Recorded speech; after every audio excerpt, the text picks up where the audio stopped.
Good morning, dear student. Welcome to the Way of Solution number 1 study channel West Bengal. তো আমি তোমাদের ডার্টন sir, তোমরা এখন পাচ্ছ এনএম জিএনএম পরীক্ষার জন্য 2025 সালের পরীক্ষাকে টার্গেট করে আমরা গত বছর 2024 সালে এনএম জিএনএম পরীক্ষার যে প্রশ্ন হয়েছিল সেখানে ফিজিক্যাল সায়েন্স থেকে যে কোশ্চেনগুলো ছিল সেই কোশ্চেন নিয়ে আজকে আমরা আলোচনা করব এবং এনএম জিএনএম প্র্যাকটিস ক্লাস যেভাবে চলছে ক্লাস নাম্বার 4 হিসেবে আমরা এটা রেখেছি। তো প্রত্যেকে ক্লাসের সূচনায় দেখতে পাচ্ছ ফিজিক্যাল সায়েন্স 2024 সালের কোশ্চেন নিয়ে আমরা আজকের এই সেটে আলোচনা করতে চলেছি। প্রত্যেকে যারা কানেক্ট আছো, আমরা জানি যে এনএম জিএনএম পরীক্ষায় 115 নম্বরের একটা পরীক্ষা তোমাকে দিতে হয়। সেখানে ফিজিক্যাল সায়েন্স থেকে 25 নাম্বার থাকে। ফিজিক্যাল সায়েন্স থেকে টোটাল থাকে 25 মার্কস। 25 মার্কস থাকে ফিজিক্যাল সায়েন্স থেকে এবং লাইফ সায়েন্স থেকে থাকে 50 মার্কস, অর্থাৎ 50 মার্কস। 50 প্লাস 25 টোটাল সায়েন্স মিলিয়ে থাকে 75 মার্কস, অর্থাৎ 115 মধ্যে এখানেই থাকে 75 নাম্বার। বাকি 50 থাকে তোমার সেখানে কিছু ম্যাথ থাকে, রিজনিং বা জিআই থাকে, জেনারেল স্টাডিজ থাকে, কিছু জিকে থাকে, পাশাপাশি কিছু ইংরাজিও থাকে। তো যাই হোক, এখানে ভালো স্কোর করতে পারলে তোমরা ভালো কলেজ পাবে এবং ভালো ফ্যাসিলিটিস পরবর্তীতে পাবে। তো আমাদের নর্মালি এই ইউটিউবে যে ক্লাস করানো হয়, বিভিন্ন পরীক্ষার প্রস্তুতি আমরা দিয়ে থাকি। আমরা ক্লাস সকাল 7:30 থেকে হয়, মিক্সড জিকে প্র্যাকটিস। তো আজকে আমরা এনএম জিএনএম পরীক্ষার উপরে ফিজিক্যাল সায়েন্স থেকে প্রশ্নগুলো আলোচনা করব। গত বছর পরীক্ষায় কি কি এসেছিল। এনএম জিএনএম আমাদের ক্রাশ কোর্স যেটা শুরু হয়েছে কয়েকদিন আগেই, কিছুদিন আগেই শুরু হয়েছে। প্রত্যেকে যারা কানেক্ট আছো, ডেট কিন্তু এক্সাম ডেট ঘোষণা হয়ে গেছে। এক্সাম ডেট তোমরা যদি দেখো, এক্সাম ডেট কিন্তু জুন মাসে ঘোষণা হয়ে গেছে অলরেডি। এক্সাম ডেট 2025, এটা তোমার 29শে জুন 2025 সালে এই ডেটটা কিন্তু ঘোষণা হয়ে গেছে। ফর্ম ফিল আপ যদিও এখনো হয়নি, ফর্ম ফিল আপ কিন্তু হয়ে যাবে। তো এনএম জিএনএম পরীক্ষার আমরা একটা ফাউন্ডেশন প্রস্তুতি অলরেডি হয়ে গেছে। আমাদের ক্র্যাশ কোর্স শুরু হতে খুব দ্রুত শেষ করার জন্য 2.5 মাসের একটি ব্যাচ, যেখানে ওভারঅল সমস্ত সিলেবাস ভিত্তিক তোমরা ক্লাস পাচ্ছ, বিষয়ভিত্তিক মক টেস্ট, প্রতি ক্লাসের পিডিএফ, লাইভ ক্লাস রেকর্ড, সমস্ত রকম ফ্যাসিলিটিস এখানে তোমরা পাচ্ছ। এবং আমাদের TWS একাডেমি অ্যাপে অনেক ব্যাচের অনেক ধরনের কোর্স আমরা করাই। রেলের ব্যাচ, WBPKP, রেলের প্র্যাকটিস, SSC কম্বাইন্ড ফাউন্ডেশন, এটা যেটা তোমাদের বলছিলাম এই হচ্ছে ক্র্যাশ কোর্স। এটা তোমরা জয়েন করতে পারো, ফিস খুবই সামান্য আছে। তো আজকের মূলত আলোচনা যেটা আমরা করব, গত বছর ফিজিক্যাল সায়েন্স থেকে কি ধরনের কোশ্চেন এসেছিল সেটা নিয়ে আমরা আজকে আলোচনা করব।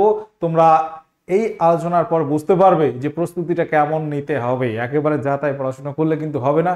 গত বছর ফিজিক্যাল সায়েন্সের কোশ্চেন কিন্তু একটু ঘুরিয়ে ফিরিয়ে দিয়েছিল। যারা একটু কনসেপ্ট নিয়ে পড়তে পারবে তারা কিন্তু ভালো মার্কস পাবে। কঠিন কোশ্চেন সমস্ত পরীক্ষায় কিছু থাকে, তবে ইন জেনারেলি 80% কোশ্চেন এমন থাকে যেগুলো তুমি সহজেই করে আসতে পারবে। প্রত্যেকে একটু ইনস্ট্রাকশনটা খেয়াল করবে। পরীক্ষার প্রথমে কোশ্চেন পেপার যখন শুরু হয় কিছু ইনস্ট্রাকশন থাকে, সেখানে ক্যাটাগরি 1 এবং ক্যাটাগরি 2 এই যে পরীক্ষা আমি বলছি, এখানে কিন্তু টোটাল 25 মার্কস কিভাবে থাকে, 15 প্লাস 10। এখানে থাকে 15 কোশ্চেন, এখানে থাকে 5 কোশ্চেন। 5 কোশ্চেন উইথ 2 মার্কস, এটাকে বলা হচ্ছে ক্যাটাগরি 1। ক্যাটাগরি 1, এটা হচ্ছে ক্যাটাগরি 2।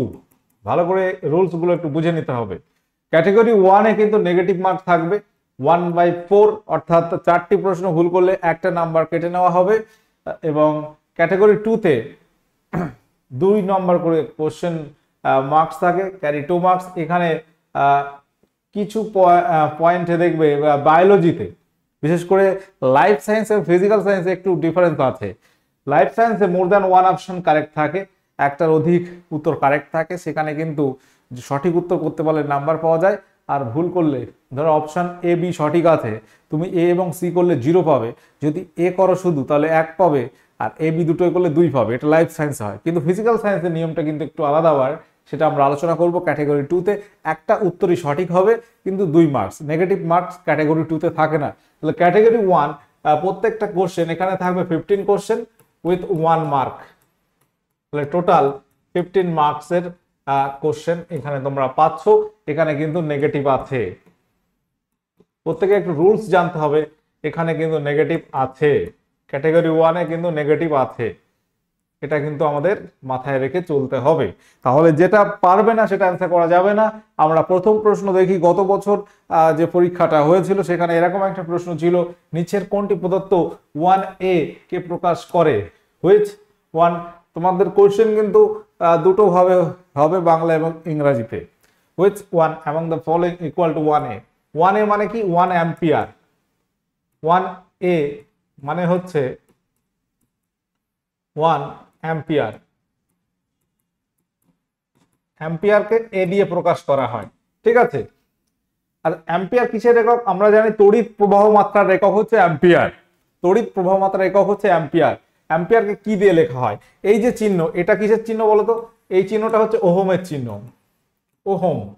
ইলেকট্রিক বা তড়িতের চ্যাপ্টার এগুলো আমরা খুব আরো ডিটেলসে আলোচনা করে থাকি।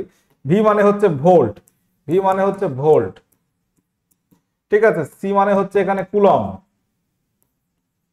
সি মানে হচ্ছে কুলম, এস মানে হচ্ছে তোমার সেকেন্ড।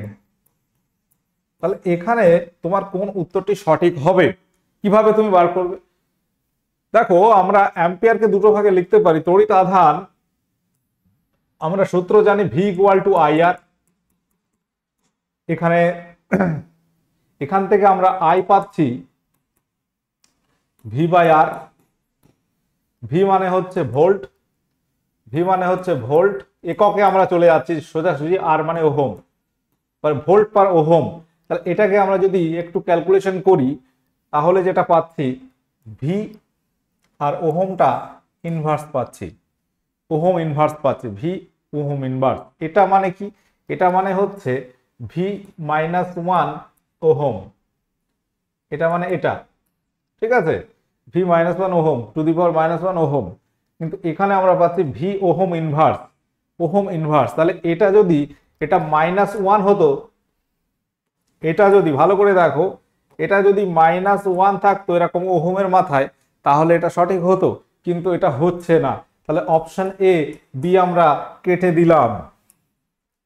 এবার সি আর এস এর মধ্যে কি জানি? আমরা জানি তড়িৎ প্রবাহ মাত্রা ইকুয়াল টু, আরেকটা সূত্র আছে আই ইকুয়াল টু, আরেকটা সূত্র আছে I equal to Q by T, আধান বাই সময়।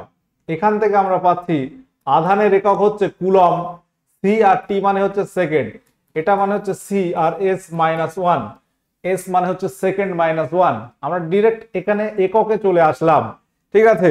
সি এস -1 পাওয়ারে। তাহলে অপশন ডি এখানে আমরা সঠিক উত্তর করব। দেখো, প্রশ্নটা এইভাবে দিয়েছিল গত বছর, তাহলে কতগুলো বিষয় তোমাকে মাথায় রাখতে হচ্ছে। দুটো সূত্র আছে এখানে, একটা সূত্র হচ্ছে এটা V equal to I R, আর এখানে এই সূত্র দিয়ে এখানে আমরা কাজ করলাম I equal to Q by T. তড়িৎ প্রবাহ মাত্রা মানে হচ্ছে সময়ের সাপেক্ষে কি হারে আধান প্রবাহিত হয়, কিউ বাই টি। তাহলে এই সূত্র থেকে আমরা অ্যান্সারটা কিন্তু করতে পাচ্ছি। আর এই 1A মানে 1 অ্যাম্পিয়ারকে বোঝাচ্ছে, তোমার এটা কিন্তু বুঝতে হবে। অ্যাম্পিয়ার সংক্ষেপে আমরা এ দিয়ে লিখি। ডিনেচার্ড স্পিরিটে ইথাইল অ্যালকোহলের সঙ্গে প্রধান কোন উপাদানটি থাকে? কেমিস্ট্রি থেকে এই ধরনের প্রশ্ন এসেছিল। ডিনেচার্ড স্পিরিটে ইথাইল অ্যালকোহল থাকে, মিথাইল অ্যালকোহল, ভিনেগার, ন্যাপথলিন, এগুলির কোনটি নয়। কোন অপশনটি করবে তুমি? অপশন এ মিথাইল অ্যালকোহল সঠিক উত্তর হবে। তো জৈব রসায়নে এই বিষয়গুলো আমাদের পড়তে হবে, একটু না পড়লে আমরা এগুলো পারবো না। আচ্ছা, একটি অনুভূমিক মেয়ের উপর 50 কেজি ভরের ব্লক রাখা আছে। ব্লকটির একটু স্ক্যান করা, দুটো একটা বানান ভুল থাকতে পারে। ব্লকটির উপর ক্রিয়াশীল প্রতিক্রিয়া কত? দেখো, প্রতিক্রিয়া কত? G equal to 10 meter per second square. G মানে অভিকর্ষজ ত্বরণ, 10 মিটার পার সেকেন্ড স্কোয়ার, এটা বলে দিয়েছে। ওকে, এবার তোমাকে বার করতে হবে প্রতিক্রিয়া কত। ধরো একটা মেয়ে, তার হাতে 50 কেজি একটা ব্লক রাখা আছে, একটা মানে 50 কেজি ভরের কিছু রাখা আছে। তাহলে এ ক্রিয়া করছে, ফলে একটা উপর দিকে প্রতিক্রিয়া থাকবে। প্রত্যেক ক্রিয়া সমান এবং বিপরীত প্রতিক্রিয়া আছে, নিউটনের গতিসূত্র থেকে পাচ্ছি। তাহলে প্রতিক্রিয়াটা কি? ক্রিয়ার প্রতিক্রিয়াটা বল। তাহলে এখানে ক্রিয়া কত, ক্রিয়া কত হচ্ছে সেটা আগে দেখ। ক্রিয়া হচ্ছে, ক্রিয়া বলটা কত? বা ক্রিয়াশীল বলটা আগে কত সেটা আমরা বার করি। ক্রিয়াশীল বল যেটা হবে ওটাই হচ্ছে প্রতিক্রিয়া বল। প্রত্যেক ক্রিয়ার সমান এবং বিপরীত প্রতিক্রিয়া আছে, সমান এবং বিপরীত দিকে, ডিরেকশনটা উল্টো হবে বাট সমান হবে প্রতিক্রিয়া বলে। ক্রিয়াশীল বলটা হচ্ছে ভর ইন্টু অভিকর্ষজ ত্বরণ, অভিকর্ষজ ত্বরণ। তাহলে এখানে ভর কত বলেছে, ভর হচ্ছে 50 কেজি, তাহলে 50 কেজি, অভিকর্ষ ত্বরণ হচ্ছে 10 বলে দিয়েছে, মানে হচ্ছে 500, বলের একক কি 500 নিউটন। তাহলে 500 নিউটন যদি ক্রিয়াশীল বল হয় এটাই হবে প্রতিক্রিয়া বল, তাহলে এটাই হবে প্রতিক্রিয়া বল, প্রতিক্রিয়া বল। দেখো প্রশ্নগুলো কিন্তু খুবই সহজ, একটু বুঝে নিলে অ্যান্সার তোমরা করতে পারবে। আমি গত বছরের কোশ্চেনটা আরেকবার করিয়ে দিচ্ছি, কারণ কি এটা না জানলে তুমি এবার কিরকম প্রশ্ন হতে পারে বা কোনো আইডিয়াই পাবে না। প্রিভিয়াস ইয়ার কোশ্চেন দেখতে হবে, গতবার এরকম হয়েছিল মানে তার আগের বার এরকম হয়েছিল না, একটু আলাদা আছে। আমরা বিভিন্ন ক্লাসে এগুলো আলোচনা করতে থাকবো, তোমরা একটু ফলো রাখবে আমাদের ক্লাস। আচ্ছা এখানে একটা ডিরেক্ট ছবিটা রেখেছি, অনেকটা ঝাপসা আছে, একটু দেখো নিচের সারণীতে বাম এবং ডান স্তম্ভ প্রদত্ত বক্তব্যগুলির সঠিক সামঞ্জস্য নির্ণয় করো। বাম দিকে বলা হচ্ছে 1 মোল অ্যামোনিয়া, 1 মোল অ্যামোনিয়া মানে NH3, 44.8 লিটার হাইড্রোজেনের মোল সংখ্যা, 140 গ্রাম N2 নাইট্রোজেন এবং 89.6 লিটার CO2 এর ওজন। এবার এখানে বলা হচ্ছে 2 176 গ্রাম, 17 গ্রাম, 5 গ্রাম। আর অ্যামোনিয়া এর যদি মোলার সংখ্যা দেখি 1 মোল মানে কত গ্রাম, 1 মোল মানে N হচ্ছে, N এর 1 মোল N মানে হচ্ছে 14, আর H3 মানে হচ্ছে 1 × 3 মানে 14 আর 3 হচ্ছে 17। তাহলে অপশন এ এটা হচ্ছে 1 নাম্বারটা, অর্থাৎ 1 হচ্ছে সি, 1 হচ্ছে সি। আচ্ছা আমরা পরের গুলো একটু দেখি। আচ্ছা আমরা এনটিপিতে নর্মাল টেম্পারেচার প্রেসারে আমরা 1 মোল হাইড্রোজেন গ্যাসের আয়তন যদি আমরা দেখি 22.4 লিটার, 1 মোল হাইড্রোজেন গ্যাসের আয়তন 22.4 লিটার। এখানে 44.8 মানে 44.8 মানে হচ্ছে 2 মোল, এখানে 2 হবে, অর্থাৎ এখানে এটা 2 নম্বরটাকে বোঝাচ্ছে। তাহলে 2 এরটা এ, 3 নাম্বার 140 N2 আমরা 14 এবং এটা 140 গ্রাম যদি আমরা দেখি 5 × 28 140 গ্রাম N2 এর মোল সংখ্যা আমরা যদি দেখি, তাহলে মোল সংখ্যা যদি আমরা দেখি তাহলে নাইট্রোজেন দ্বিপরমাণুক, নাইট্রোজেনের পারমাণবিক ভর 14, 14 2 28, 28 × 5 140, অর্থাৎ এটা হচ্ছে 5, তাহলে 3 এরটা হচ্ছে ডি, 4টা বি। এখানে অপশন এ এটা সঠিক উত্তর হয়ে যাবে। ঠিক আছে, অপশন এ এইভাবে করতে হবে। দেখো এইগুলোর বাম স্তম্ভ ডান স্তম্ভ দুটো তিনটে মিলে গেলে ব্যাস উত্তর তুমি বার করতে পারবে। একটি বস্তুকণা ত্বরিত গতি মানে ত্বরণ লাভ করবে কখন, ইংরেজিটা দেখলে বোঝা যাবে। এ বডি গেট অ্যাক্সিলারেটেড, অ্যাক্সিলারেশন মানে ত্বরণ, একটা বডি কখন অ্যাক্সিলারেশন লাভ করবে বা ত্বরণ লাভ করবে, ত্বরণ লাভ করে কখন, যখন একটি অপ্রতিমিত বল ওর উপর ক্রিয়া করে, ওর উপর কোনো কার্যকর বল ক্রিয়া করে না। দেখো ত্বরণ মানে কি, বল মানে হচ্ছে ভর ইন্টু ত্বরণ।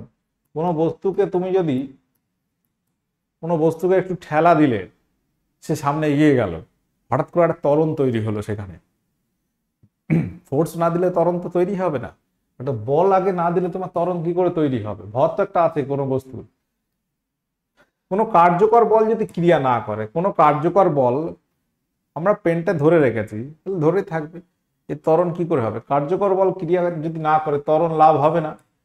একটি প্রতিমিত বল ওর উপর ক্রিয়া করে, প্রতিমিত বল মানে একটি বস্তু এই দিক থেকে একটা বল প্রয়োগ করলে, ধরো 10 নিউটন বল প্রয়োগ করেছো, আবার এই দিক থেকে সেম 10 নিউটন বল প্রয়োগ করেছো, তাহলে বস্তুটা কি হবে, বস্তুটা দুই দিক থেকে যদি সমান বল প্রয়োগ করো ওখানেই থেকে যাবে। তাহলে এটাও কিন্তু হবে না যখন অপ্রতিমিত বল ক্রিয়া করে। একটা বস্তুর উপর তুমি এইভাবে একটা বল প্রয়োগ করলে সে কোন দিকে যাবে দেখবে না, বাট একদিকে যাচ্ছে এবং এখানে একটা ত্বরণ লাভ হবে। অপশন এ সঠিক উত্তর হবে। দেখো বিষয়গুলো হয়তো তুমি সব একসাথে বুঝতে পারবে না, তবুও যেভাবে করাচ্ছে একটু মাথায় রাখো এবং চ্যাপ্টারগুলো একটু পড়লে তুমি এগুলো করতে পারবে। নিচের কোন আয়নটির ইলেকট্রন বিন্যাস হিলিয়ামের মতো? তাহলে হিলিয়ামের ইলেকট্রন বিন্যাসটা আগে আমাদের জানতে হবে। হিলিয়াম যার সংকেত He, এটার দুটি প্রোটন আর ভর হচ্ছে 4। দুটি, এটা হচ্ছে প্রোটন সংখ্যা। প্রোটন সংখ্যা মানে হচ্ছে ইলেকট্রন সংখ্যা। ইলেকট্রন সংখ্যা তার মানে হিলিয়ামের দুটি ইলেকট্রন আছে, এক কথায় হিলিয়ামের দুটি ইলেকট্রন, এবং 4 এটা হচ্ছে ভর সংখ্যা। ভর সংখ্যা মানে হচ্ছে প্রোটন এবং নিউট্রন সংখ্যার যোগফল। যাই হোক, তাহলে এখানে আমরা কি করব?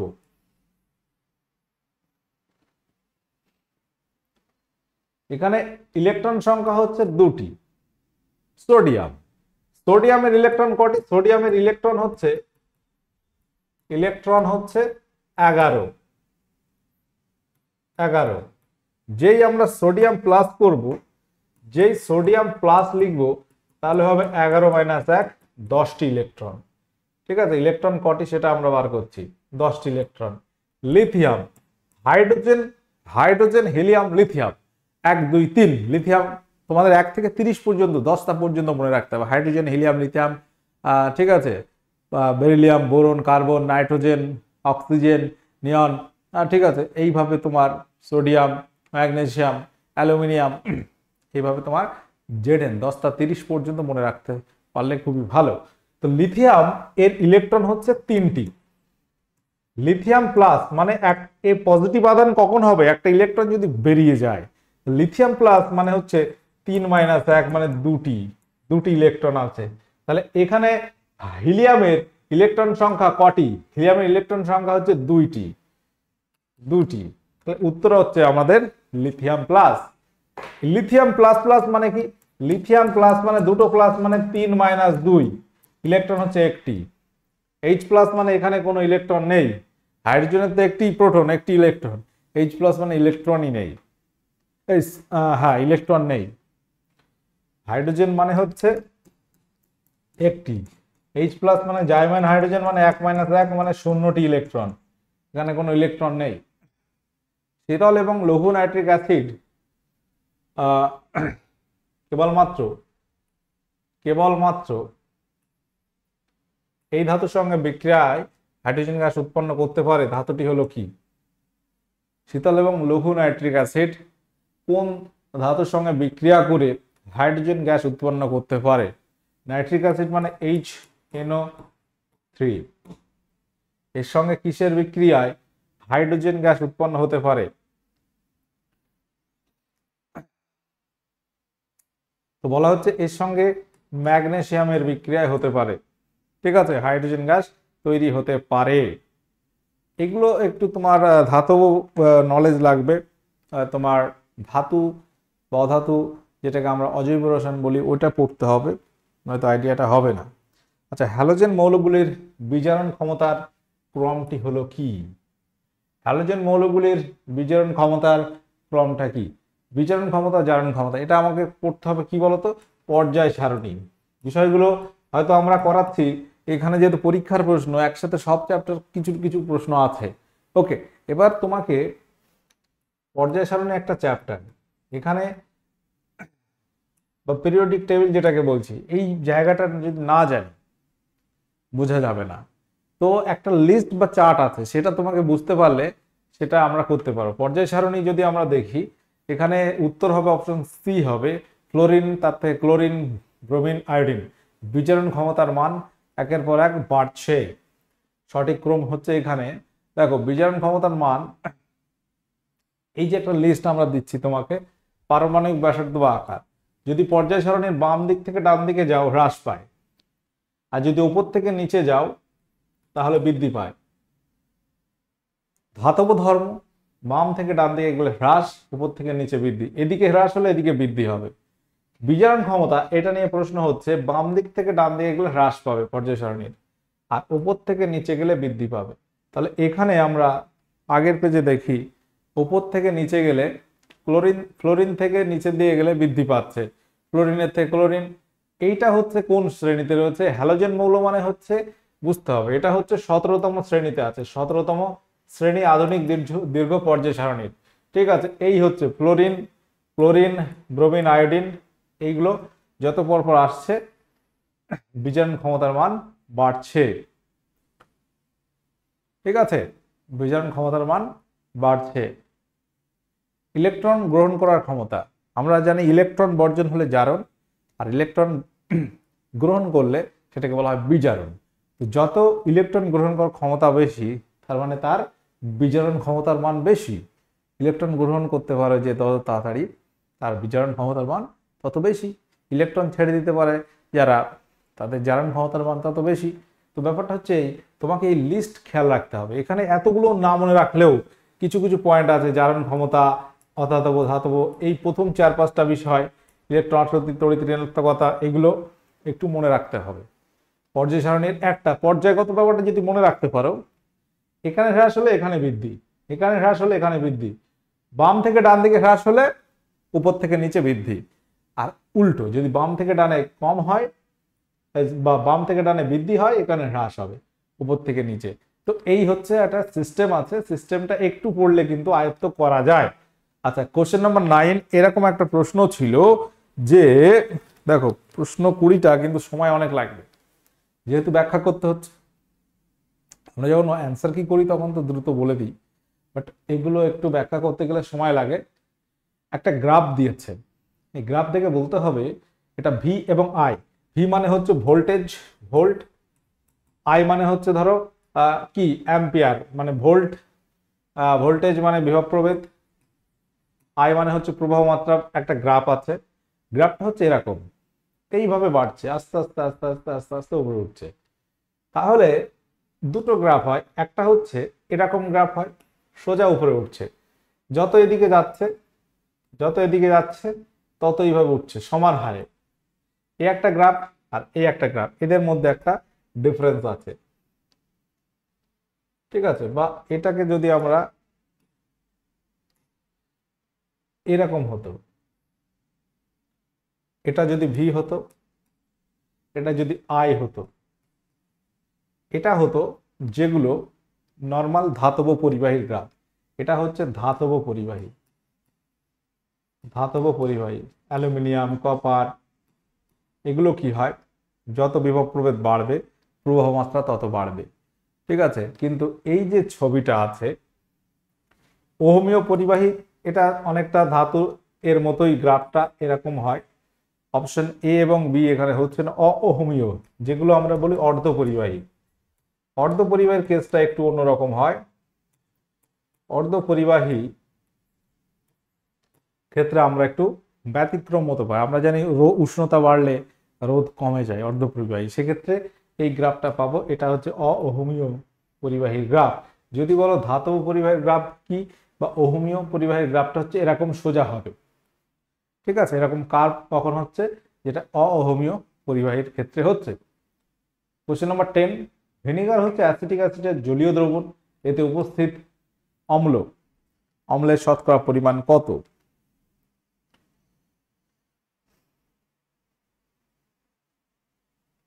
কোশ্চেন নাম্বার 10 মনে রাখবে, উত্তর হবে অপশনে 5 থেকে 8%। 5 থেকে 8%। তড়িৎ বিশ্লেষণের সময় জারণ ঘটে কিসে? তড়িৎ বিশ্লেষণ কখন হয়? কোনো তড়িৎ বিশ্লেষণ দিয়ে তড়িৎ দ্বারা যখন বিশ্লেষণ হয় সেই ঘটনাকে আমরা তড়িৎ বিশ্লেষণ বলি, ফ্যারাডের সূত্র। এবার পজিটিভ আয়ন যেটাকে বলা হয়, পজিটিভটাকে বলা হয় ক্যাটায়ন, ক্যাটায়ন, আর নেগেটিভটাকে বলা হয় অ্যানায়ন, অ্যানায়ন। ক্যাটায়ন জমা হয় ক্যাথোডে, অ্যানায়ন জমা হয় অ্যানোডে। এক্ষেত্রে জারণ ঘটে কোথায়? যেখানে ইলেকট্রন বর্জন হয়, ইলেকট্রন বেরিয়ে যাচ্ছে, সেখানে জারণ ঘটছে, এবং সেটা হচ্ছে অ্যানোডে হচ্ছে। ক্যাথোডে পজিটিভ আয়ন জমা হয়, যেখানে তোমার আয়ন জমা হচ্ছে সেখানে হচ্ছে তোমার বিজারণ হচ্ছে। ক্যাথোডে হবে বিজারণ, ক্যাথোডে হবে বিজারণ, এবং অ্যানোডে হবে জারণ। অপশন সি এখানে রাইট অ্যান্সার হয়ে যাবে। এগুলো মনে রাখলে পারবে। ইভি, ইভি এই এককটি যে রাশির জন্য ব্যবহৃত হয় সেটি হলো কি? ইভি মানে কি বলতো? Electron volt. Electron volt. এটা মূলত শক্তির একক, এটা একটা শক্তির একক এবং সেই শক্তি হচ্ছে আয়নায়ন শক্তির একক। আয়নায়ন শক্তির একক। বিভব পার্থক্যের একক কি বলতো? ভোল্ট। নর্মাল ভোল্ট আমরা ব্যবহার করি। কার্যের একক তুমি বলতে পারো স্যার আর্গ হবে, হ্যাঁ জুল হবে, জুল হবে, আর্গ হবে। এগুলো ক্ষমতার একক তুমি বলতে পারো স্যার ওয়াট হবে, ঠিক আছে, হর্স পাওয়ার হবে, অশ্ব ক্ষমতা। তো এগুলো আমরা বলতে পারি যে এর একক। জাস্ট তুমি এখানে না জানলেও অপশন এলিমিনেট করেও করতে পারবে, ঠিক আছে। অপশন ডি এখানে রাইট অ্যান্সার হয়ে যাবে। নর্মালি শক্তির একক ইলেকট্রন ভোল্ট। কোন বস্তুকে 10 সেমি ফোকাস দৈর্ঘ্য বিশিষ্ট অবতল দর্পণ থেকে 20 সেমি দূরত্বে রাখা আছে, প্রতিবিম্বের সাইজটা কেমন হবে? দেখো এই বিষয়টা কিন্তু খুব যে সহজ বা একটু দেখলে হয়ে যাবে ব্যাপারটা এরকম নয়, আবার খুব কঠিনও নয়। একটা চার্ট আছে, একটু চার্ট দেখলে হয়ে যাবে, একটা সিস্টেম আছে। একটা জিনিস মনে রাখতে হবে, অবতল দর্পণ আমি তোমাদের বলে দিচ্ছি, অবতল এটা হচ্ছে দর্পণ, আর উত্তল লেন্স, উত্তল লেন্স এক্ষেত্রে গল্পটা একই রকম হয়। অবতল দর্পণ এবং উত্তল লেন্সে প্রতিবিম্বের কেস একই হবে, প্রতিবিম্বের বিষয় একই হয়। একই হয় মানে সেম হয়, মানে অবতল লেন্স এই সরি অবতল দর্পণ এবং উত্তল লেন্সের ক্ষেত্রে এই যে ছকটা একই হয়। বস্তু কোথায় রাখলে প্রতিবিম্ব কোথায় হবে, লেন্স যেটা পড়ছো দর্পণে একই হবে। এটা কিন্তু অবতল দর্পণের কথা বলা হয়েছে, ভালো করে দেখো। অবতল দর্পণ, আমরা সমতল দর্পণে কি পাই? তুমি সামনে একটা আয়নার সামনে দাঁড়াও, তোমার যেমন প্রতিবিম্ব তেমন দেখতে পাবে। যত দূরে যাবে প্রতিবিম্ব তত দূরে সরে যাবে, ঠিক আছে। যত কাছে আসবে প্রতিবিম্ব কাছে আসবে। কিন্তু অবতল দর্পণে ওই ঘটনা ঘটবে না। অবতল দর্পণের একটা চার্ট আছে, এখানে কোনো বস্তু, একটা দর্পণ মানে কি ভালো করে দেখো। একটা দর্পণ মানে হচ্ছে, এটা বলছি আমরা সমতল দর্পণ, ঠিক আছে। এটা হচ্ছে তোমার সমতল, সমতল দর্পণ, এটা হচ্ছে সমতল দর্পণ।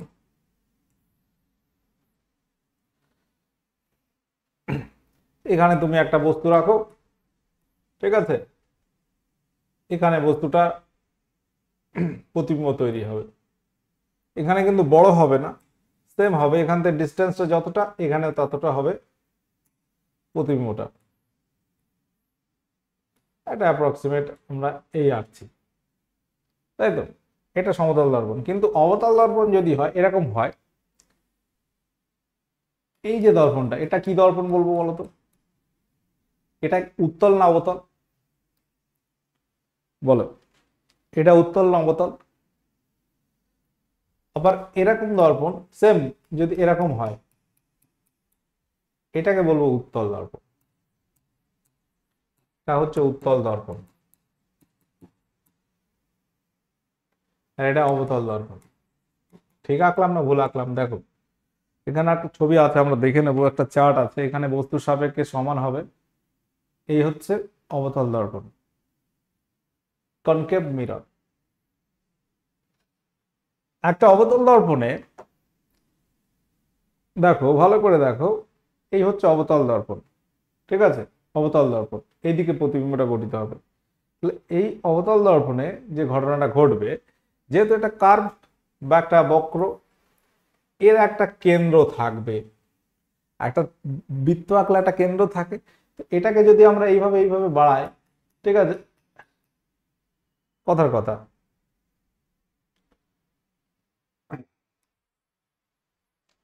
এটাকে যদি আমরা একটা বৃত্তাকার কল্পনা করি, তাহলে এর একটা কেন্দ্র থাকবে ধরো এখানে। একটা কেন্দ্র থেকে এখানে একটা তুমি যদি সরলরেখা টানো, এটা থাকবে, এটাকে বলা হবে মেরু। মাঝখানে অর্ধেক করলে এটাকে বলা হবে ফোকাস, ফোকাস দৈর্ঘ্য। আর এটাকে সি, এখান থেকে এই পর্যন্ত হচ্ছে বক্রতা ব্যাসার্ধ, বক্রতা ব্যাসার্ধ, ফোকাস বিন্দু, ফোকাস দৈর্ঘ্য, এখান থেকে এইটুকু ফোকাস দৈর্ঘ্য, ঠিক আছে। এরকম ব্যাপার থাকে দর্পণ। এবার এটা আমি তোমাদের 2 মিনিট 5 মিনিটে ব্যাপারগুলো সব বোঝাতে পারবো না, একটু পড়তে হবে। যাই হোক, তাহলে এই হচ্ছে সি কেন্দ্র, এই হচ্ছে ফোকাস। ফোকাস থেকে এই পর্যন্ত বলা হয় ফোকাল লেন্থ, অর্থাৎ ফোকাল লেন্থ মানে ফোকাস দৈর্ঘ্য। এবার আগের পেজে আমি আসছি, এখানে একটা চার্ট আছে। অবতল দর্পণে কোথায় বস্তু রাখলে প্রতিবিম্বটা কোথায় হবে, কতটা বড় হবে, ছোট হবে না বড় হবে, ঠিক আছে, কোন জায়গায় তৈরি হবে, সেটা একটা চার্ট আছে। যদি বস্তুটা অসীমে রাখো, খুব দূরে, তাহলে প্রতিবিম্ব হবে ফোকাসে। প্রতিবিম্বের প্রকৃতি হবে সৎ, অবশিষ্য মানে উল্টো, অবশিষ্য মানে উল্টো, অবশিষ্য মানে হচ্ছে উল্টো হবে, আর সমশীর্ষ মানে সোজা। ভাষাগুলো বুঝতে হবে। সমশীর্ষ মানে হচ্ছে সোজা, সমশীর্ষ মানে হচ্ছে সোজা, খুবই ছোট হবে। বস্তু যদি অসীম এবং বক্রতা কেন্দ্রের মাঝে রাখে, অসীম এবং বক্রতা কেন্দ্র মাঝে মানে এখানে থাকে, তাহলে হবে সৎ হবে, অবশিষ্ট ছোট হবে।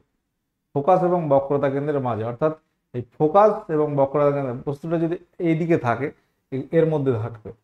আচ্ছা, বস্তুটা বক্রতা কেন্দ্রে যদি থাকে, বক্রতা কেন্দ্রে হবে সৎ, অবশিষ্ট সমান হবে, মানে সমান মানে বস্তু যতটা দৈর্ঘ্য প্রতিবিম্ব ততটা হবে, ঠিক আছে। অর্থাৎ যদি সিতে রাখে একটা বস্তু, এর প্রতিবিম্ব সিতে হবে, কিন্তু অবশিষ্ট উল্টো হবে। কোনো বস্তু যদি এখানে থাকে, ঠিক আছে, এখানে তুমি যদি রাখো, এর প্রতিবিম্বটা হবে ঠিক উল্টো দিকে, এবং এটা হবে সৎ হবে, অবশিষ্ট সমান দৈর্ঘ্যের হবে, ঠিক আছে। এইভাবে এগুলো মনে রাখতে হবে। বস্তুটা বক্রতা কেন্দ্র ফোকাসে তুমি আস্তে আস্তে সরিয়ে আনছো, ওদিকে আস্তে আস্তে সরে যাবে। এই হচ্ছে লিস্ট। ফোকাসে রাখলে অসীমে হবে, এই হচ্ছে। এবং উত্তল দর্পণের কেস হচ্ছে দুটি কেস, অসীমে থাকলে ফোকাসে হবে, অসীম এবং মেরুর মধ্যে থাকলে মেরু ফোকাসের মাঝে হবে। প্রতিবিম্বটা এরকম হবে। যাই হোক, এই লিস্টটা তোমরা একটু নোট করো, পরীক্ষায় কাজে আসবে। একটু ঠান্ডা মাথায় দেখলে কিন্তু তোমরা বুঝতে পারবে। ক্লিয়ার? আচ্ছা, পরবর্তী কোশ্চেনে আমরা আসছি। কোশ্চেন নাম্বার 14 বলছি, একজন স্বাস্থ্যসেবিকা কোনো রোগীর দেহের উষ্ণতা ফারেনহাইট স্কেলে 4.5 ডিগ্রি বৃদ্ধি হতে দেখেন, ওই উষ্ণতা বৃদ্ধি সেলসিয়াস স্কেলে কত হবে? সেলসিয়াস ফারেনহাইট দুটো স্কেল তো সমান নয়। ফারেনহাইটে দেখেছে 4.5 ডিগ্রি ফারেনহাইট বৃদ্ধি হয়েছে, সেলসিয়াসে কত বৃদ্ধি হবে, কিভাবে বার করব? দেখো, এখানে যে বিষয়টা আমাদের মনে রাখতে হবে, সেলসিয়াস স্কেলের পার্ট শুরু হচ্ছে কত থেকে? সেলসিয়াস। সেলসিয়াসের নিম্ন স্থিরাঙ্ক কত? নিম্ন স্থিরাঙ্ক এবং ঊর্ধ্ব স্থিরাঙ্ক যদি আমরা দেখি, স্থিরাঙ্ক নিম্ন এবং ঊর্ধ্ব স্থিরাঙ্ক কিভাবে ঠিক হচ্ছে? নিম্ন স্থিরাঙ্ক সেলসিয়াস স্কেল হচ্ছে 0 ডিগ্রি সেন্টিগ্রেড, আর এটা হচ্ছে 100 ডিগ্রি সেন্টিগ্রেড। আর ফারেনহাইটে কি হয়? ফারেনহাইটে হচ্ছে 32 ডিগ্রি ফারেনহাইট থেকে শুরু হয় আর 212 ডিগ্রিতে শেষ হয়। তাহলে গ্যাপটা কত? এর মধ্যে গ্যাপ হচ্ছে 180, আর এদের মধ্যে গ্যাপ হচ্ছে 100, তাই তো, ডিফারেন্সটা 100। তাহলে এখানে যেটা মনে রাখতে হবে যে কি হচ্ছে, এবার কি বলছে, 4.5 ডিগ্রি। তাহলে এখানে আমাদের মনে রাখতে হবে এই যে গ্যাপটা আছে, 180 ডিগ্রির জন্য পার্থক্য হয় 100 ডিগ্রি, 180-র জন্য ঐকিক নিয়মের জন্য পার্থক্য হয় 100। এক পার্থক্য হলে পার্থক্য হবে 100/180। আচ্ছা, এখানে কত বলেছে? 4.5 ডিগ্রি ফারেনহাইটের পার্থক্য যদি হয়, তাহলে 4.5-এ কত হবে? 4.5-এ কত হবে? 180 ইন্টু 4.5। ক্যালকুলেশন করো। এবার ব্যাপারটা বোঝা গেল আশা করি।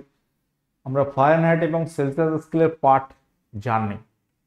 ফারেনহাইটের নিম্ন স্থিরাঙ্ক 32 আর ঊর্ধ্ব স্থিরাঙ্ক 100, 212। তাহলে এদের ডিফারেন্সটা কত? 180। সেলসিয়াসের 0 থেকে 100 ডিফারেন্সটা 100। তাহলে 180 ডিফারেন্স হলে 100 সেলসিয়াসের ডিফারেন্স হয়। 180 ফারেনহাইটের জন্য 100 ডিগ্রি সেন্টিগ্রেডের ডিফারেন্স হয়। একের জন্য হয় 100/180, আর 4.5-এর জন্য ডিফারেন্সটা এটা হবে। তাহলে ক্যালকুলেশন আমরা যদি কাটাকাটি করি, 0 0 কাটলাম, আচ্ছা, এটার যদি পয়েন্ট তুলে দাও, এখানে তোমার 10 আনতে হবে, তুমি 5 দিয়ে কাটতে পারো। আচ্ছা, 10টা আমি দেখিয়ে দিই। তুমি 9 দিয়ে কাটো, 5 9 45, 9 দিয়ে কাটো 2। আচ্ছা, এখানে 10 10 কেটে গেল, তাহলে 5/2, 5/2 মানে হচ্ছে 2.5, তাহলে ডিফারেন্সটা হচ্ছে 2.5 এর। দেখো এখানে আমরা একটা সূত্র আছে, c/5 equal to f minus 32/9। এই সূত্রটা এখানে ব্যবহার করলে কিন্তু হবে না, এই সূত্রটা ব্যবহার করলে এখানে হবে না। কারণ কি, এটা হচ্ছে কত ডিগ্রি সেন্টিগ্রেড কত ডিগ্রি ফারেনহাইট হয়। যদি বলা হয় 40 ডিগ্রি সেন্টিগ্রেডে ফারেনহাইট স্কেলে পার্ট কত হবে, সেটা এখানে বার হবে। কিন্তু এই যে পার্থক্যের ব্যাপারটা, 4.5 পার্থক্য হলে সেলসিয়াসে কত পার্থক্য হবে এখানে বার করা যাবে না, না যাবে, বাট জটিল হবে। আমাদের ইজি হবে এটা, ইজি হবে এটা। 180 জন্য পার্থক্য হয় 100 ডিগ্রি সেন্টিগ্রেড, আমরা 180 ডিগ্রি ফারেনহাইটের জন্য পার্থক্য হয় এত ডিগ্রি সেন্টিগ্রেডের, একের জন্য কত 4.5 কত। এইভাবে এটা ক্যালকুলেশন করতে আমরা পারবো, অ্যান্সার পাচ্ছি 2.5। ব্যাপারটা ক্লিয়ার হলো আশা করি। আমি তোমাদের টোটালটা করিয়ে দিচ্ছি। এখানে এরকম একটা প্রশ্ন এসেছিল, পানীয় জলে পিএইচ এর অনুমোদনযোগ্য সীমা কত। পানীয় জল যার পিএইচ লেভেল এর সীমাটা কত, রেঞ্জ কত হয়। পিএইচ স্কেল, যেখানে আমরা অ্যাসিড কোনটা ক্ষার কোনটা পরিমাপ করি, পিএইচ স্কেলে আমরা যদি দেখি পিএইচ যদি ইকুয়াল টু 7 হয়, এটাকে বলা হয় প্রশম। পিএইচ গ্রেটার দেন 7 হলে এটাকে বলা হয় ক্ষার। পিএইচ যদি লেস দেন 7 হয়, এটা হয় অ্যাসিড। এটা একটা তোমার স্কেল, বিজ্ঞানী সোরেনসেন এটা ধারণা দিয়েছিলেন। তো পানীয় জল যেগুলো আমরা পান করার যোগ্য, এই জলের পিএইচ লেভেল লিমিট হয় 6.5 থেকে 8.5। এটা কিন্তু আমাদের মনে রাখতে হবে। যদি বলা হয় রক্তের পিএইচ কত, 7.4, রক্তের পিএইচ লিমিট 7.35 থেকে 7.45 এর মধ্যে থাকে।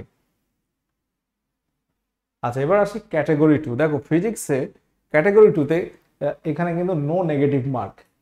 ভালো করে দেখো, প্রশ্নটা করার আগে ইনস্ট্রাকশনটা পড়তে হবে তোমাদের।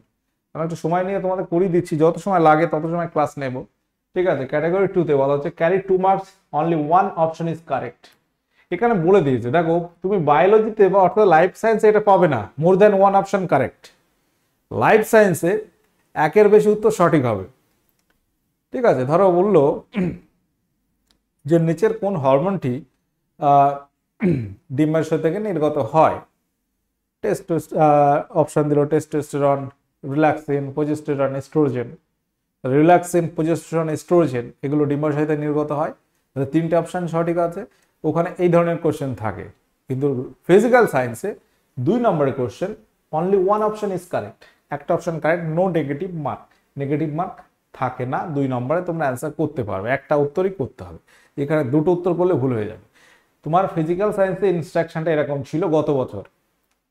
প্রত্যেক বছরের ইনস্ট্রাকশন এক এক রকম থাকে, তোমরা একটু পড়ে নিতে হবে, প্রত্যেকবার একই রকম হয় না। দেখো এখানে আমি একদম পরীক্ষার প্রশ্ন এনেছি। দেখো 2024-এর এনএমজিএনএম এর পরীক্ষায় ফিজিক্যাল সায়েন্স ক্যাটাগরি 2 56 থেকে 60 নম্বর কোশ্চেন, 56 থেকে 60 নম্বর কোশ্চেন, মানে 5টি কোশ্চেন 2 নম্বরে থাকবে। এবং এখানে ক্যারি 2 মার্কস বলে দিয়েছে, only 1 option is correct, no negative marks. ভালো করে ইনস্ট্রাকশনটা পড়তে হবে।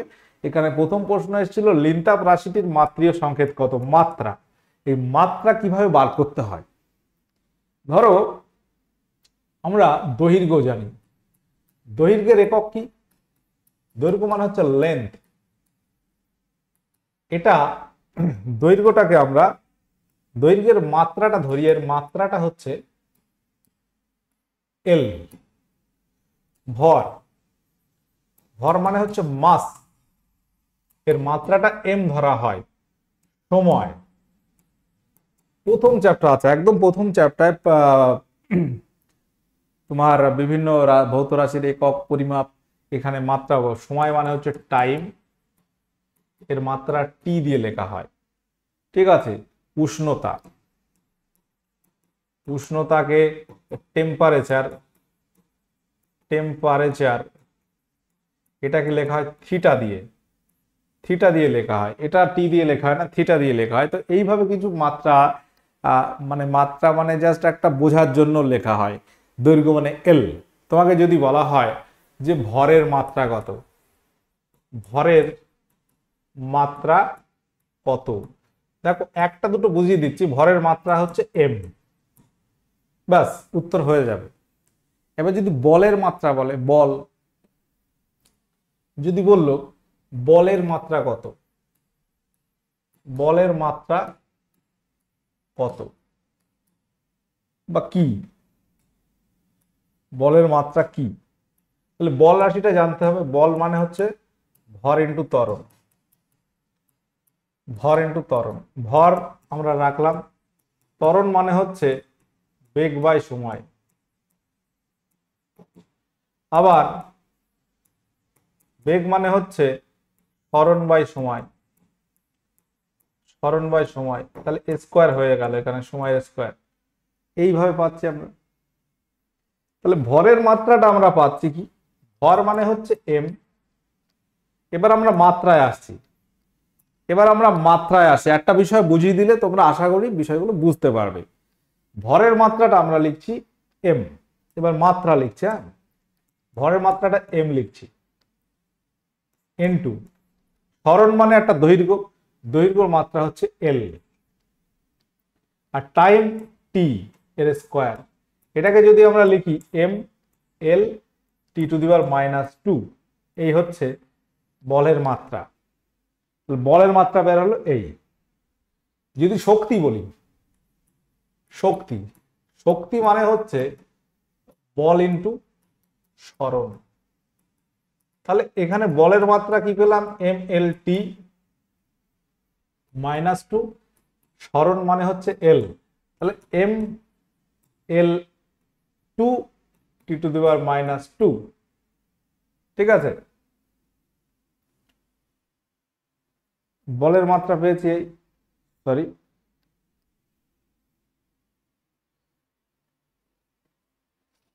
বল মানে ভর ইন্টু ত্বরণ, ভর মানে এম। তো এইভাবে আমাদের মাত্রাগুলো বার করতে হয়।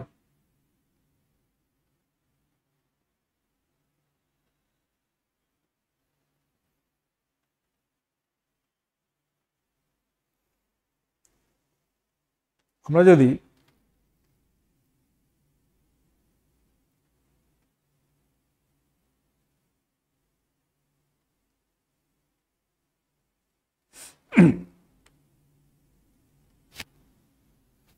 এইভাবে বার করতে পারি, ঠিক আছে।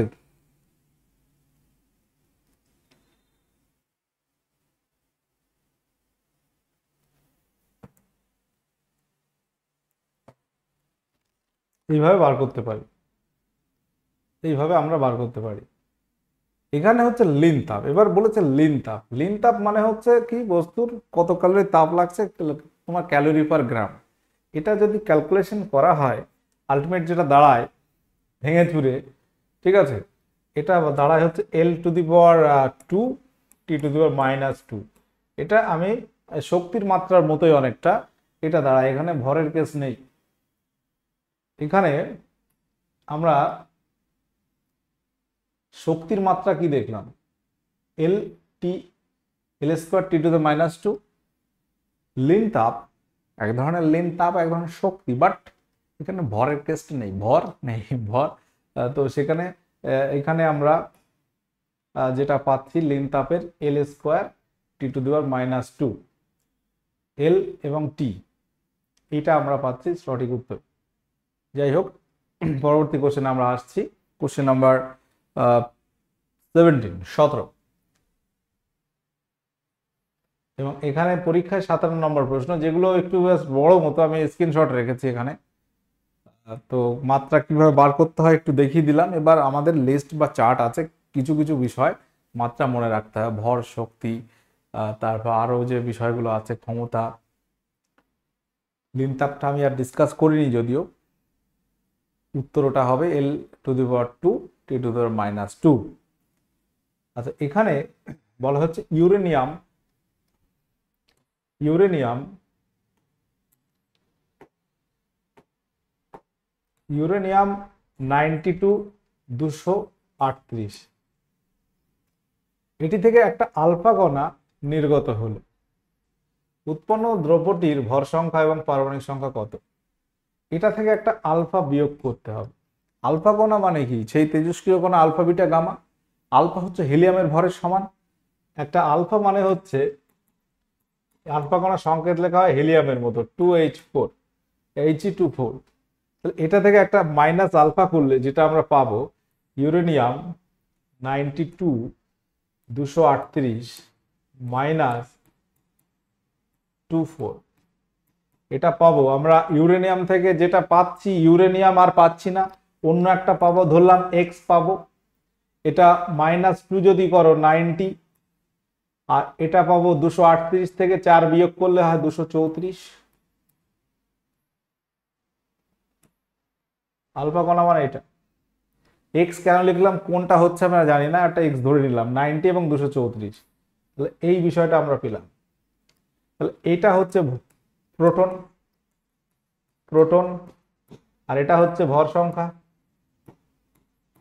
অ্যাটমিক মাস, ভর সংখ্যা তোমার হচ্ছে অ্যাটমিক মাস নাম্বার, প্রোটন এবং নিউট্রনের যোগফল। তাহলে ভর সংখ্যা হচ্ছে 234 আর প্রোটন সংখ্যা হচ্ছে 90। অপশন বি এখানে আমাদের সঠিক উত্তর করতে হবে। অপশন বি এখানে সঠিক উত্তর হয়ে যাবে। ঠিক আছে, এইভাবে কিন্তু আমাদের প্রশ্নগুলো সলভ করতে হবে। কোশ্চেন নাম্বার 18 বলা হচ্ছে শব্দ তরঙ্গ এক প্রকার কি ধরনের তরঙ্গ? শব্দ তরঙ্গ এক প্রকার কি ধরনের তরঙ্গ? তির্যক স্থিতিস্থাপক তরঙ্গ, তড়িৎচুম্বকীয় তরঙ্গ, অনুদৈর্ঘ্য স্থিতিস্থাপক তরঙ্গ, এগুলির কোনোটি নয়। আমরা শব্দ চ্যাপ্টার যখন পড়াই শব্দ একটা তরঙ্গ, এটা আমরা জানি। শব্দ তরঙ্গ হচ্ছে এক প্রকার হচ্ছে অনুদৈর্ঘ্য তরঙ্গ, অনুদৈর্ঘ্য, এবং শব্দ তরঙ্গ হচ্ছে স্থিতিস্থাপক স্থাপক তরঙ্গ। কারণ শব্দ তরঙ্গ মাধ্যম ছাড়া চলতে পারে না, শূন্য মাধ্যমে শব্দ যেতে পারে না, হয় কঠিন তরল নাই গ্যাস লাগবে। তো এখানে শব্দ তরঙ্গকে আমরা বলবো তির্যক স্থিতিস্থাপক তরঙ্গ নয়, তির্যক নয়, এটা হচ্ছে অনুদৈর্ঘ্য স্থিতিস্থাপক তরঙ্গ। এই দুটোকে এক জায়গায় করা হয়েছে। যদি বলো আলোক তরঙ্গটা কি হবে স্যার? যদি বলো আলোক তরঙ্গটা কি হবে, আলোক তরঙ্গ মনে রাখবে, আলোক তরঙ্গ এটা কিন্তু তির্যক তরঙ্গ। আলোক তরঙ্গ হচ্ছে তির্যক তরঙ্গ, তির্যক তরঙ্গ, এবং এটা হচ্ছে তড়িৎ চুম্বকীয়, তড়িৎ চুম্বকীয় তরঙ্গ। তাহলে আলোক তরঙ্গ যদি বলতো একসঙ্গে তির্যক তড়িৎ চুম্বকীয় তরঙ্গ বলা যাবে। আলোক তরঙ্গ তির্যকের আরেক নাম হচ্ছে অনুপ্রস্থ। অনুদৈর্ঘ্য মানে দৈর্ঘ্য বরাবর কম্পিত হয়, অনুপ্রস্থ মানে প্রস্থ বরাবর উপর নিচে এইভাবে কম্পিত হয়। তাহলে আলোক তরঙ্গ কিন্তু 1 নম্বর এটা, 2 নম্বর এটা, এই দুটো একসঙ্গে মনে রাখতে পারো, তির্যক তড়িৎ চুম্বকীয় তরঙ্গ। আচ্ছা, কোশ্চেন নম্বর 19 প্রশ্ন হচ্ছে যে 100 ওয়াট ক্ষমতা সম্পন্ন কোনো বাল্ব 1 মিনিট ধরে জ্বললে যে শক্তি ব্যয় করবে সেটা কত? এখানে তড়িৎ শক্তি বার করতে হবে। তড়িৎ শক্তি ইকুয়াল টু ক্ষমতা ইন্টু সময়। একদম সিম্পল একটা ক্যালকুলেশন করলে তোমরা পেয়ে যাবে তড়িৎ শক্তিটা কত হবে। 100 ওয়াটের একটা বাল্ব, ক্ষমতা সম্পন্ন বাল্ব 1 মিনিট ধরে যদি জ্বলে তাহলে কত শক্তি ব্যয় হবে? দেখো সব চ্যাপ্টার রয়েছে এখানে, যেহেতু পরীক্ষার প্রশ্ন, এবার একদিনে তুমি সব বুঝতে পারবে না, প্রত্যেকটা চ্যাপ্টার একটু ধরে ধরে পড়লে তুমি কিন্তু পারবে, এই কোশ্চেনগুলো পারা যায়। তাহলে এখানে ক্ষমতা হচ্ছে 100 ওয়াট, আর 1 মিনিট আমরা মিনিটে ক্যালকুলেশন করি না, এটা মানে হচ্ছে 60 সেকেন্ড। 60 সেকেন্ড মানে 100 × 60 মানে হচ্ছে দেখো সময়ের সিজিএস বলো, এসআই একক, সব এককে সেকেন্ড আমরা জানি, তো সেকেন্ড দিয়ে আমরা ক্যালকুলেশন করব। এটা মানে 6000 জুল। 6000 জুল মানে 6 kilo joule, 6 kilo joule. KG, 6 KG হলে শুধু কে দিয়ে দিই না, তো 6 কিলো জুল। এখানে উত্তর হবে option B, option B. Clear? Question number 20। তাহলে 20 কোশ্চেন তোমাদের পরীক্ষায় থাকে, এইগুলো আমি কিন্তু আলোচনা করে দিচ্ছি। আমি চেষ্টা করব 2023-এর, 22-এর, 21-এর কোশ্চেনগুলো তোমাদের ইউটিউবে করিয়ে দেবো, ঠিক আছে, ফ্রিতে। কোনো গাড়ি 5 মিটার পার সেকেন্ড স্কোয়ার ত্বরণ সহ গতিশীল, তার সঙ্গে অনুরূপ একটি গাড়ি জুড়ে দিলে তাদের ত্বরণ কত হবে? তাহলে একটি গাড়ি 5 মিটার পার সেকেন্ড স্কোয়ার এই ত্বরণে চলছে, ঠিক আছে। অনেক সময় আমরা রাস্তায় দেখি না, কি দেখি, দেখি যে একটা গাড়ি একটা দড়ি দিয়ে গাড়ি টেনে নিয়ে যাচ্ছে, ধরো চাকা লিক হয়ে গেছে বা তার তেল নেই, হয় না? বা অনেক সময় দেখবে একটা বাইক যাচ্ছে, পা দিয়ে ভ্যান ঠেলে নিয়ে যাচ্ছে, হয়তো। তাহলে নর্মাল কি হয়? নর্মালি কি হয়, ধরো একটা বাইক চালাচ্ছে আর একটা বাইক পিছনে বেঁধে টেনে নিয়ে যাচ্ছে, তাহলে নর্মালি এটা হাফ হয়ে যাবে। ওটা গাড়ি জুড়ে দিচ্ছ, তার উপর ব্যাপার করছে, তাহলে ত্বরণটা এখানে হাফ হয়ে যাবে। তোমার এখানে প্রযুক্ত বল তো সেম, বলটা তো একই হচ্ছে, আগে যা বল প্রয়োগ করছিলে ফোর্স, সেটা সেম থাকছে। তাহলে এম ইন্টু এফ, এফটা কি হবে, এখানে হাফ হয়ে যাবে। নর্মালি একদম কমন সেন্সে এখানে তুমি উত্তর করতে পারবে, 5 হলে 2.5 হয়ে যাবে। কটা গাড়ি জুটছো? একটি গাড়ি, তাহলে টোটাল 2টি গাড়ি, ত্বরণ 5/2, তাহলে এফ ভাগ 2, 5/2 মানে 2.5 মিটার পার সেকেন্ড স্কোয়ার। বুঝে গেল? যেহেতু বল পরিবর্তন হচ্ছে না, এখানে টোটাল বলটা সেম প্রযুক্ত হচ্ছে, তাহলে ত্বরণটা অর্ধেক হয়ে যাবে। ক্লিয়ার? ব্যাস, এই কিন্তু তোমাদের টোটাল 20টা কোশ্চেন আমি এখানে তোমাদের করালাম। প্রত্যেকে যারা এখানে একটা আছো, 20 কোশ্চেন তোমাদের করানো হলো। তাহলে ফিজিক্সের এই যে 20 কোশ্চেন তোমাদের করানো হলো, তোমরা কি দেখলে ওভারঅল? আমরা এখানে কিন্তু একটা বিষয়, 20 কোশ্চেন থাকবে কিন্তু 25 মার্কস। 20 কোশ্চেন 15টা থাকবে 1 নম্বরের, 15 15, আর 5টি থাকবে 2 নম্বরের, 10, টোটাল 25। তাহলে এটা হচ্ছে ক্যাটাগরি 1, আর এটা হচ্ছে ক্যাটাগরি 2। এখানে নেগেটিভ থাকবে, ক্যাটাগরি 2-তে নেগেটিভ থাকে না। কিন্তু ফিজিক্যাল সায়েন্সে কিন্তু একটা উত্তরই সঠিক আছে, অপশন একটাই সঠিক পাচ্ছ, কিন্তু লাইফ সায়েন্সে গিয়ে তোমরা একের অধিক উত্তর সঠিক হবে, তখন ওইটা খেয়াল রাখতে হবে। ওখানে নেগেটিভ থাকে না, কিন্তু খুব সাবধানে অ্যান্সার করতে হবে, যেটা সঠিক যেন ওটা করতে হবে, ভুলে অ্যান্সার করা যাবে না, আন্দাজে অ্যান্সার করা যাবে না। এখানে তুমি যে কোনো, যেহেতু একটা উত্তর সঠিক, তুমি একটা করে দিলে হয়ে যাবে। ক্লিয়ার? তো আমরা আজকে তাহলে এনএম জিএনএম 2024-এর প্রশ্নগুলো আমরা আলোচনা করলাম। আশা করি তোমাদের ক্লাসটি ভালো লেগেছে। যদি তোমাদের মনে হয় স্যার 2023 সালের কোশ্চেন পেপারের ফিজিক্যাল সায়েন্সটা, যেহেতু আমি ব্যাচে ফিজিক্যাল সায়েন্স পড়াই, ওই জন্য ফিজিক্যাল সায়েন্স নিয়ে বেশিটা আলোচনা করলাম। এখানে কিছু কোশ্চেন এক্সপ্লানেশন আমি হয়তো করিনি, কেমিস্ট্রি কোশ্চেন, তবু এটা বুঝতে পারছো যে কোন কোন জায়গা থেকে প্রশ্নগুলো আসছে। যে ইনস্ট্রাকশন আছে, ইনস্ট্রাকশনটা ফলো রাখতে হবে খুব ভালো করে, কারণ বিগত বছরগুলোতে পরীক্ষার প্যাটার্ন এক এক রকম হয়েছে, ঠিক আছে, সেই জন্য আমাদের খেয়াল রাখতে হবে। তোমাদের যদি প্রয়োজন হয় অবশ্যই তোমরা কমেন্ট করবে, স্যার 2023-এর কোশ্চেনটা আমি কি করাবো না করাবো না ফিজিক্যাল সায়েন্স থেকে। যদি তোমাদের ডিমান্ড থাকে অবশ্যই কমেন্ট বক্সে জানাতে হবে। 2023 করালে হবে নাকি 2022, সেগুলো তোমাদের বলতে হবে। যদি ডিমান্ড না থাকে আমরা ফালতু ফালতু সময় নষ্ট করবো না, স্বাভাবিক। ঠিক আছে, আমাদের ব্যাচ রয়েছে, দুর্দান্ত ব্যাচ আছে। এনএম জিএনএম এর ক্রাশ কোর্স মানে কি 2.5 মাসের একটি ব্যাচ, 2.5 মান্থে টোটাল পরীক্ষার আগে দেখবে সিলেবাস শেষ করে দিয়েছি খুব দ্রুত, এবং যথেষ্ট ভালো ক্লাস তোমরা পাচ্ছ। ঠিক আছে, আজকের সেশন আমি এখানে এন্ড করলাম। যদি প্রয়োজন হয় অবশ্যই আমাদের অ্যাপে যুক্ত হতে পারো। এখানে তোমরা TWS একাডেমি অ্যাপ প্লে স্টোরে সার্চ করবে। TWS একাডেমি অ্যাপে আমরা কোর্সগুলো করাই। ঠিক আছে, যারা জানো না জেনে গেলে। যদি কারো তোমাদের পরিচিত বন্ধু বান্ধবী বা যেই হোক NMGNM পরীক্ষা দেবে, প্রস্তুতি নিতে পারো। দেখো বিজ্ঞপ্তি যখন তখন চলে আসবে, কিন্তু পরীক্ষার ডেট তো বলে দিয়েছে। তুমি এই যে সিলেবাস কোশ্চেন দেখলে 1 মাস পরে হবে, হবে না, 2.5 মাসে হয় না, তবুও এই যে পরীক্ষার শেষ মুহূর্ত প্রস্তুতি একটা বিরাট ভাইটাল কমন পেয়ে যাবে, এবং সেগুলো তুমি পড়লে একটা ভালো মার্কস পেতেও পারো। অবশ্যই পাবে যদি চেষ্টা করো, অবশ্যই সম্ভব সবকিছু। 2.5 মাসটাই কি, হয়তো আর ক মাস রয়েছে, আর বেশি নেই, 2 মাস রয়েছে। এটা মে মাস, জুন মাসের 29 মানে লাস্ট, ধর 2 মাস সময়।